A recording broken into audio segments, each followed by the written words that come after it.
कि आपने जनता द्वारा नहीं करा करके अपने लोगों को बैठाने के लिए आपने पुलिस के बल पर, शासन के बल पर जुल्म जाती करके आपने कब्जा कर लिया पूरा प्रदेश में।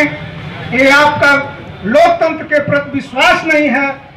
इसलिए मैं आह्वान करते हैं, हमारे सभी नेता एक एक बात बोलेंगे तो बात पूरी हो जाएगी। इसलिए समय के अभाव को देखते हुए हम इस सरकार को उखाड़ फेंकने के लिए हम माताओं, बहनों से, नौजवान साथियों से अपील करते हैं कि आने वाले दिनों में हमें अपने जय भारत, जय खुदा हाफिज, धन्यवाद। ज्ञापन कार्यक्रम आज चल रहा है।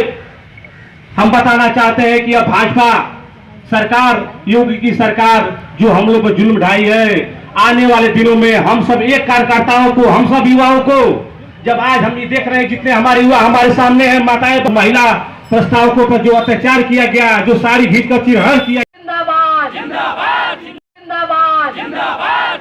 फट जाएगा, फट जाएगा, फट जाएगा, फट जाएगा। समाजवादी पार्टी जिंदाबाद जिंदाबाद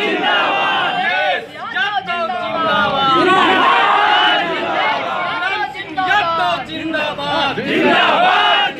कार्यक्रम की समाप्ति की घोषणा करता हूँ।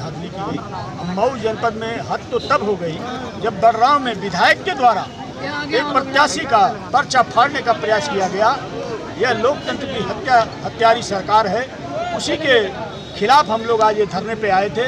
इसमें तमाम मुद्दे हैं, महंगाई को लेकर, बेरोजगारी को लेकर, किसानों की समस्याओं को लेकर, धर्मपुर, बिशुनपुर, बिंटोलिया में कटान को लेकर और गिरती हुई कानून व्यवस्था को लेकर के आज हम लोग इस धरने पर बैठे हैं। आपको क्या लगता है जो आपने लोगों ने धरना प्रदर्शन किया और जो भी ज्ञापन दिया है राज्यपाल को, एसडीएम साहब को महोदय के द्वारा, तो क्या इस पे कार्रवाई होगी? आपको क्या लगता है? अब राष्ट्रपति, महामहिम राष्ट्रपति महोदय को हम लोगों ने संबोधित पत्र दिया है, उप जिलाधिकारी के द्वारा भेजा गया है। अब राष्ट्रपति महोदय से उम्मीद है कि हम लोग की बातों को सुनेंगे और समस्याओं का समाधान होगा। तो सरकार में जो लोग बैठे हैं वो लोग वो कहते हैं कि पहले सपा या समाजवादी पार्टी ऐसे ही उपद्रव करा करती थी, आज इनके साथ हो रहा है तो ये सड़क पे आके शोर मचा रहे हैं। ऐसा तो मुझे देखने को कभी नहीं मिला, और अगर यह हो रहा है, इस सरकार में देखने को मिला है कि लोकतंत्र की हत्या करने वाली यह सरकार है। लोगों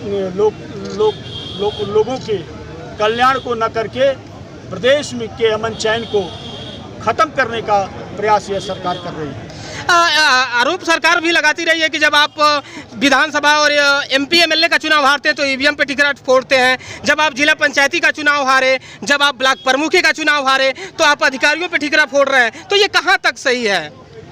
ऐसा है कि ईवीएम का ठिकरा, ईवीएम को कई हमारे वैज्ञानिकों ने, हमारे इंजीनियरों ने साबित किया है कि ईवीएम का भी खेला हुआ है।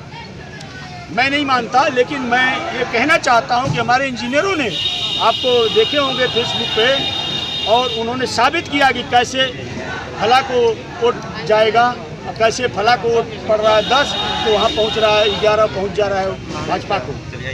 तो आप लोगों का क्या मांग है? ये सरकार से क्या है मांग? आज का जो आंदोलन था, मेन मुद्दा क्या था आपका? मेन मुद्दा जो पंचायत चुनाव में बड़े पैमाने पर धांधली की गई, लोकतंत्र की हत्या की गई, बेरोजगारी बढ़ाई गई,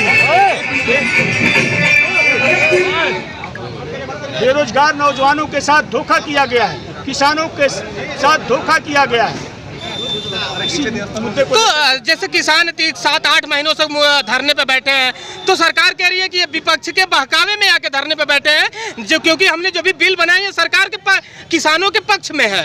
आप ये बताइए, ये कहाँ तक सही है? आप ये बताइए, पराली जलाने पर 1 करोड़ का जुर्माना किसान देगा, पराली जलाने पर 1 करोड़ का किसान वो देगा, उनसे वसूला जाएगा किसानों से। किसान जमीन अपने हिसाब से नहीं बेच सकता, उद्योगपतियों के हिसाब से ये नियम कायदा कानून बना करके उनकी जमीन मुफ्त में हड़पना चाहती है सरकार। कई जगह पे समाजवादी पार्टी ने समाजवादी पार्टी के कार्यकर्ताओं का, समाजवादी पार्टी के पदाधिकारियों का पर्चा दाखिला ही नहीं हुआ, तो आप 2022 में सरकार कैसे बनाएंगे? ऐसा है, सरकार तो आज पूरी प्रदेश की आवाम ने अंगड़ाई ले लिया है आदरणीय अखिलेश यादव जी को 2022 में मुख्यमंत्री बनाने के लिए। ये तो चंद लोग हैं, ये जो चंद लोग इस जनपद के अंदर भारतीय जनता पार्टी के लोग यहाँ पे जो तांडव किए हैं, हमारे प्रत्याशी को रात में 12 बजे अगवा कर लिया गया, उसको किडनैप कर लिया गया, तो पर्चा कैसे दाखिल किया कर पाएगा? बिल्कुल। तो अगला आप लोगों का आगे का कार्यक्रम क्या है? आज का तो आप यहाँ पे कार्यक्रम खत्म होता है, मगर आगे अगर आपके लोगों के आपके ज्ञापन पे अगर एक्शन नहीं होता है तो आप लोगों का अगला कार्यक्रम क्या होगा? आगे भी आंदोलन जारी रहेगा। ओके, धन्यवाद। और क्षेत्रीय जन समस्याओं को लेकर के हम लोगों ने धरना प्रदर्शन किया है। समाजवादी पार्टी के नेता कार्यकर्तागण उपस्थित थे। आज का मुख्य मुद्दा क्या था आपका यहाँ का? यहाँ मुख्य मुद्दा था राष्ट्रीय अध्यक्ष के निर्देशानुसार जो आज लगभग साल भर से किसान रोड पे है। किसान कह रहा है कि बिल वापस लीजिए, काला कानून है, बिल है, वापस ले लीजिए।